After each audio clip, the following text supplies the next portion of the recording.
Hello ladies and gentlemen, Keaton here, and welcome to this week's look at the latest Nuclear Throne update. This is update number 23. For those of you who don't know, this is the one time a week where we take a look at the latest Nuclear Throne update and take that change log and put it into a video format for your viewing pleasure. If you're looking for gameplay footage, come back later in the week, check out our playlist, or even watch the previous video we uploaded, which was a fun little co-op session with myself and my dad.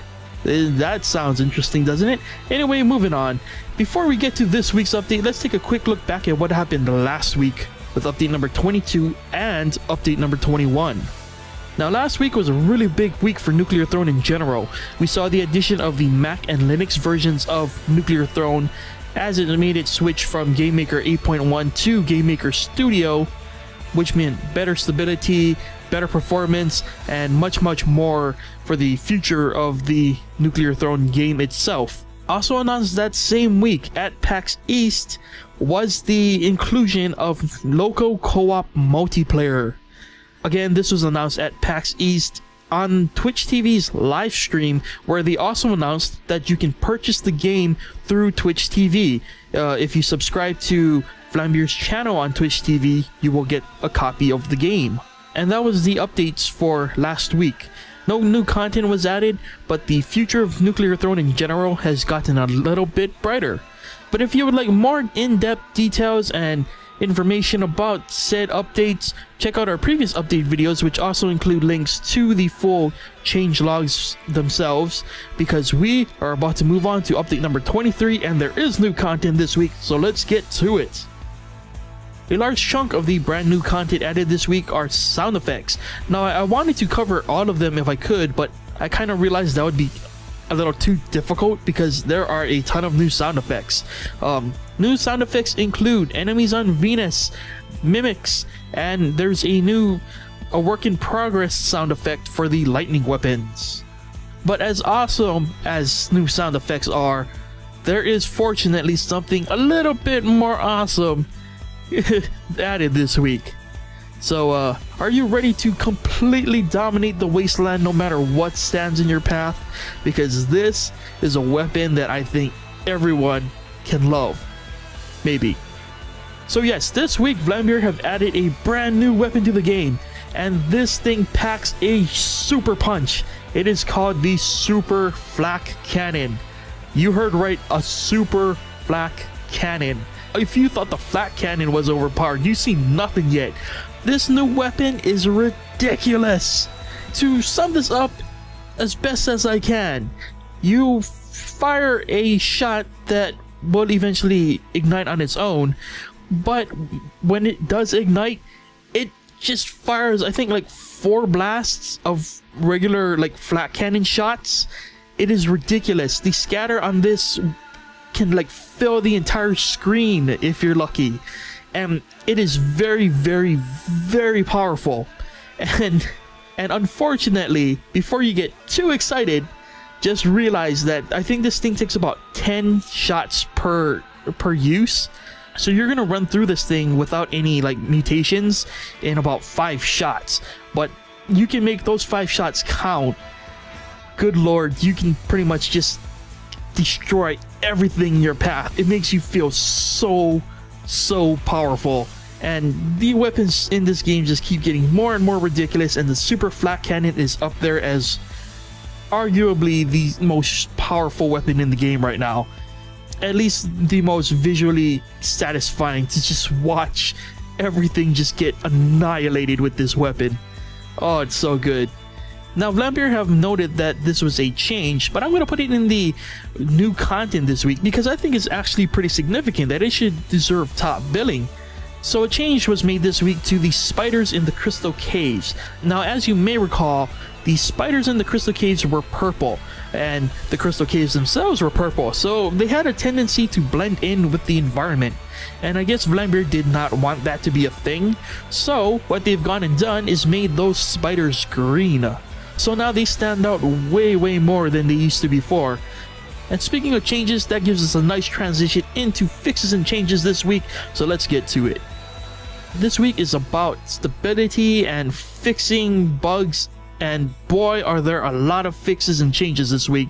A lot more than I can just recite here because the list is pretty long. And again, if you want to read this stuff for yourself, if you want to know just what in detail Vlambeer have changed this week, definitely check out the changelog. A link to the changelog can be found in the description below, but for the sake of time, I'm just gonna run down maybe the more important changes that people are probably looking forward to the most. First up, stress has been made more powerful. Now, I'm not exactly sure what that means. I'm guessing that relates directly to the damage given depending on how much health you have. Someone let me know exactly what the numbers are if I'm wrong on that. One of the things that a lot of people complained about was the IDPD. The IDPD have been nerfed a bit. They will no longer spawn after you reach level 4, and the shielders now shoot far less projectiles than they used to. So hopefully that makes your experience with the IDPD a little bit easier. The flamethrower and dragon now use less ammo and push enemies further away. The toxic barrels no longer explode but just release gas, so you should no longer be taking explosive damage when you shoot a toxic barrel.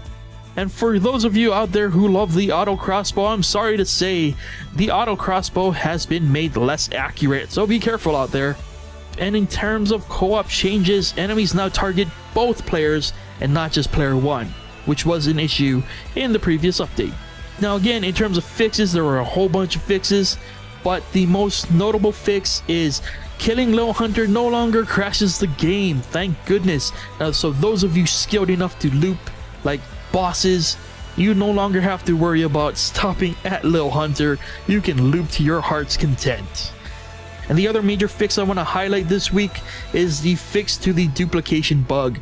Now no longer when those pesky ravens fly into the air to come and crash your party, they will no longer be duplicating themselves, so you should no longer be overwhelmed by the amount of corpses spawning out of nowhere. And finally, if you're one of those who love tips, there are new tips. Yeah, just thought I'd throw that in there.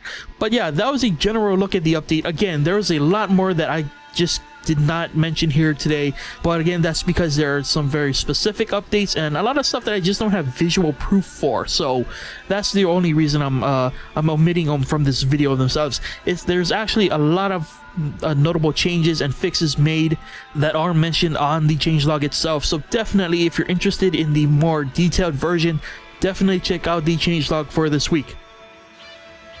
So on to my thoughts this week. Very welcome update. It's nice to see new content finally being added back. It's Vlambeer returning to traditional Nuclear Throne update style, you know, with super overpowered weapons and the addition and refining of content already in the game.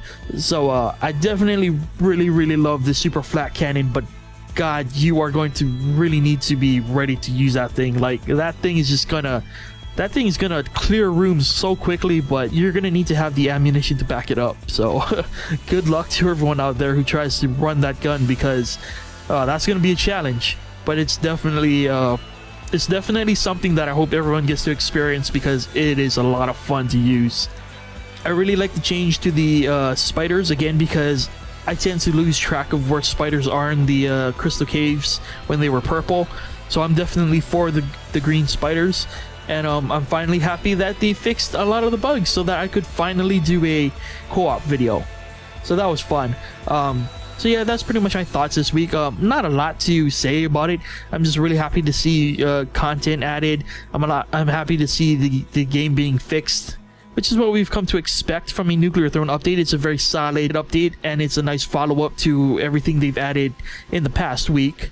So yeah, highly recommend you guys check it out. It fixes a lot of things, especially the Lil Hunter bug, which thank God, because now we can loop free, as you're probably seeing in the footage right now, because I did loop and I got that on video, so thumbs up. So yeah, again, before I go, I just want to plug again that I did a co-op video with my dad that's probably on the channel right now, so check out the video section. So yeah, with that said, that was update number 23. A lot to look forward to, a lot coming, I'm sure. I saw GW teasing some of the art on it during his live stream, so there's definitely more to look forward to, so definitely stay tuned, you know. But yeah, that'll do it for this week's update. if you would like to purchase the game yourself, if you would like to learn more about Nuclear Throne, check out nuclearthrone.com. And of course, show the Nuclear Throne wiki some love if you need any metadata and all that good stuff, damage info, etc, etc. And yeah, thank you for watching. Hope you enjoyed it. Hope it was informative, and I will see you next time. Bye!